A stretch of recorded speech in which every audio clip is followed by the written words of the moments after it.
कन्नड तालुक्यातील उंबरखेड येथे केंद्र सरकारच्या जलजीवन मिशन अंतर्गत पाईपलाईन टाकून पाणी पुरवठा करण्यात येणार होता, पण कन्नड तालुक्यातील वन्यजीव विभागाने सदर पाईपलाईनचे काम रोखून सामान जप्त केले। त्यामुळे गेल्या 20 दिवसापासून उंबरखेड गावाला पाणी पुरवले गेले नाही।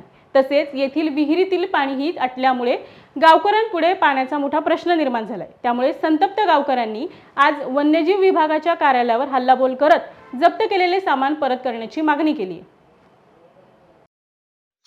नमस्कार, मी रुमदेव नामदेव चव्हाण, सरपंच उंबरखेडा ग्रुप ग्रामपंचायत।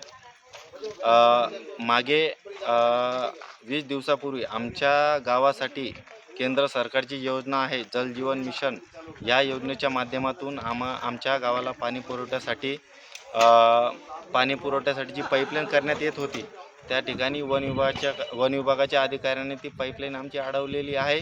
तर आमच्या गावाला मागील 20 दिवसापासून पाणी पुरवठा होत नाही आहे। आमच्या ज्या विहिरी होत्या पाणी पुरवठा करणाऱ्या ग्रामपंचायतीच्या, त्या विहिरी या दुष्काळ असल्यामुळे त्या विहिरी आटलेल्या आहेत। त्यामुळे मोठा प्रश्न आमच्या गावामध्ये पाण्याचा उपस्थित झालेला आहे। त्यामुळे वन विभागाला माझी एवढी विनंती आहे की आमचं जो काही काम पेंडिंग राहिलेलं आहे आणि आम्हाला जे काही समस्या आहे पाण्यासंदर्भात, ते वन विभागाने लवकरात लवकर त्यांच्या खात्यामार्फत आम्हाला पाईपलाईन करण्यासाठी परवानगी द्यावी। एवढंच मी त्यांना या ठिकाणी सांगू इच्छितो, जेणेकरून त्यांनी परवानगी दिल्यानंतर आमच्या गावाच्या पाईपलाईनचा जो प्रश्न आहे तो या ठिकाणी मिटेल आणि पाण्याचाही प्रश्न आमच्या गावकऱ्यांसाठी या ठिकाणी मिटेल, अशीच मी त्यांना या ठिकाणी विनंती करू इच्छितो।